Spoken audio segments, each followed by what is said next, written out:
তো নমস্কার, সকল চাষি ভাইদের জানাই আন্তরিক ভালোবাসা এবং অনেক অনেক শুভেচ্ছা। তো বোরো ধান এবছর খুবই ভালো ফলন হয়েছে অনেক অনেক জায়গাতেই। তো সব জায়গায় কেমন হয়েছে ঠিক জানি না, তো আমাদের এখানে খুব ভালো ফলন হয়েছে বোরো চাষের। চাষিরা খুবই খুশি। তো ধান শেষ পর্যন্ত যতদিন না ধান বাড়িতে যায় ততদিন পর্যন্ত চাষিদের মুখে ঠিকঠাক হাসি ফোটে না। তো সর্বশেষ একটা পরিচর্যা আছে, যেটা আপনারা অবশ্যই করবেন। খুব বেশি খরচা হবে না। তো এর থেকে আপনারা রেহাই পাবেন, সেটা হচ্ছে শীষ ঝলসা, যেটাকে গিঁট ঝলসা বলা হয় বা গলা ঝলসা বলা হয়। তো সেটা এই শেষের দিকে একটি ওষুধ দেওয়া অবশ্যই জরুরি।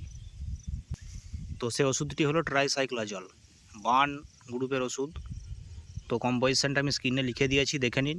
ট্রাইসাইক্লোজল এটি একটি গলা ঝলসা রোগের প্রতিষেধক হিসাবে ব্যবহার করা হয়। অত্যন্ত কার্যকরী, খরচা খুবই কম। আপনারা এই ওষুধটি শেষকালে অবশ্যই একবার স্প্রে করে দেবেন। গাছ হালকা কাঁচা থাকবে এবং হালকা পাক রং ধরবে, সেই অবস্থায় স্প্রে করবেন। এবং তার আগে আপনারা যে পরিচর্যা করছেন সেটা অবশ্যই করবেন।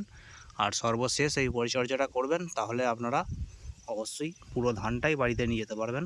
কারণ গলা ঝলসা বা শীষ ঝলসা যদি একবার লেগে যায়, তাহলে শীষ ভেঙে ভেঙে পড়ে যায় মাটিতে এবং অনেক নষ্ট হয়।